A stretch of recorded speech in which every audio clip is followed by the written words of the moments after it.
नमस्कार मित्रमंडळी, कसे आहात? आपल्या आणखीन एका व्हिडिओमध्ये सर्वांचं स्वागत आहे। मी आलतो मंदिराकडं, कारण की आपल्या जे वामन भाऊ महाराजांचं मंदिर आहे त्यांचा आता सप्ताह सुरू होणार आहे। आता आज दिंडी चालली, दिंडी ही कुठून कशी आणि कुठे जाणार आहे ते तुम्हाला सगळी डिटेलमध्ये मंदिरावर गेल्यावर माहिती सांगतो।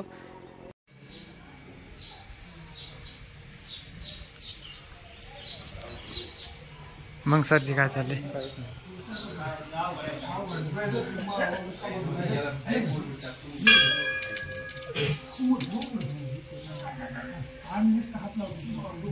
ही पालखी आहे आणि मंदिर, मंदिराचं इथं काम पण चालू आहे, ब्लॉक बसवायचं।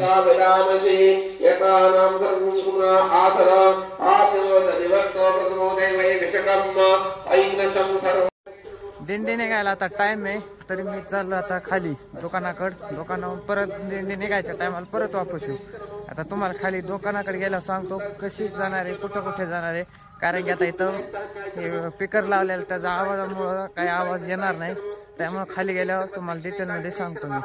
मी सांगतो आता दिंडी ही कुठून कुठे जाणार आहे। इथून डोंगरकिनीहून निघली का डायरेक्ट पहिला मुक्काम हे कोसळम आहे, आणि कोसळम ते गहिनीनाथगड, गहिनीनाथगड ते मिसळवाडी ते पांगरी ते डोंगरकिनी असा दिंडीचा रूट आहे। आणि 27 तारखेला पहिलं कीर्तन उभा राहते। हा पाईप न्यायला आलो मी खाली, कारण की आपल्या जो ऑफिस आणि दुकाना पडून दिंडी जाणार आहे। तुम्हाला वरून बिल्डिंग वरून नजारा दाखवतो। हे काय इथं पाणी मारायचं आहे, इथून दिंडी जाणार आहे अशी इकडं वर, त्यामुळे हा पाईप मी तेशीच वर आणला होता की आता खाली परत तिथून खोलायचा, खाली न्यायचा, आणि तेशी काय ह्या जाळ्या बसल्या आम्ही, हे काय ह्या जाळ्या फिट केल्या, त्यामुळे पाईप वर आणला होता। आता एकदा पाणी मारून घेऊ, म्हणजे दिंडी यायच्या टायमापर्यंत पाणी मारणं होईल। काय पाणी मारून आता घेतो ते एकदा, म्हणजे कसं एकदा व्यवस्थित पाणी मारलं ना कसं क्लिअर दिसेल।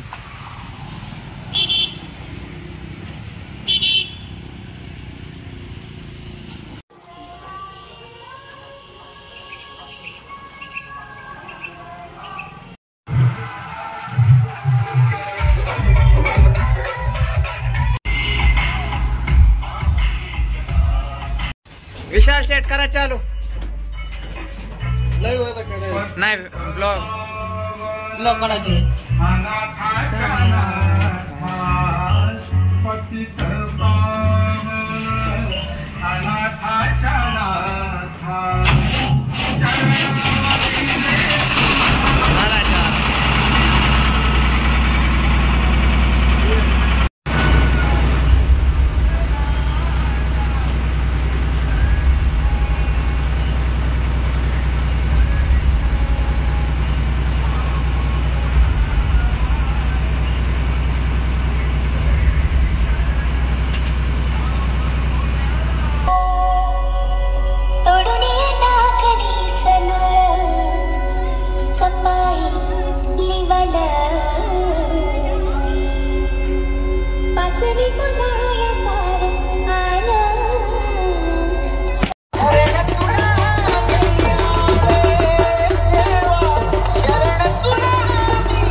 आता दिंडीन तिथे गेली पार डायरेक्ट दिंडी येणार आहे 27 तारखेला, त्यामुळं आता डायरेक्ट 27 तारखेपर्यंत वाट बघायची. 27 तारखेला पहिलं किती नाही. आता सध्या मी आलो घरी. हे बघा इथं झाडांना पाणी देतोय. हे आंबा, इथे एक आंबा आहे, पलीकडे एक झाड आहेत काही. जर तुम्हाला व्हिडिओ कसा वाटला ते कमेंट करून नक्की सांगा. चॅनलला सबस्क्राईब करा, व्हिडिओला लाईक करा. भेटू आपण पुढल्या व्हिडिओ नंतर.